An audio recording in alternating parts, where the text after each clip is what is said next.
தமிழக போலீஸுக்கும் வந்து ஆந்திர போலீஸுக்கும் எப்பவுமே ஒத்தே வராது சார்.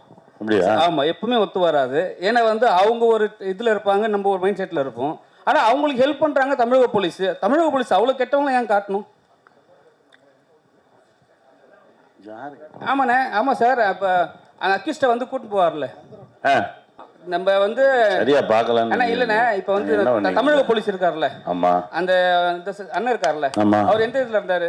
அவர் வந்து தனி, அவர் வந்து அரசியல்வாதிகளின் கைக்கூலி. அதுதானே, அவரும் தமிழக போலீஸா தான் இருந்ததுனால தான் வந்து கூட்டின்னு வராருல, அதுக்காக தான் கேட்குறோம். அது வேற, அது வேற. அது வந்து எந்த லிஸ்ட்லையும் சேர்க்க முடியாத கேரக்டர்ஸ் கொஞ்சம் பேர் இருக்காங்க. அது வந்து மேலே இருக்கிறது மேலேயே தான் சேர்ந்துக்கும். அது வந்து இது ஒரு கற்பனை கதையாக இருந்தால் நீங்கள் கேட்குற எல்லாத்துக்குமே வந்து ஒரு கதையாசிரியனா பதில் சொல்லலாம். நீங்கள் சொன்னீங்க அந்த அவர் பார்வையிலேருந்து பார்த்தோம், அதனால தான் அவருக்கு வந்து அவர் கேரக்டர் இது பண்ணுற மாதிரின்ட்டு. ஆனால் பாட்டெலாம் போடணுமா என்ன? கடைசியில் அவருக்கு ஒரு தேசிய கீதை மாதிரி ஒன்று போடுறீங்க. இசையமைப்பாளர் அவர் இடத்துல இருந்து பார்த்துருக்காரு. இசையமைப்பாளர் அவருடைய இடத்துல வந்து பாதிக்கப்பட்ட இடத்துல இருந்து அவரும் பார்த்துருக்காரு.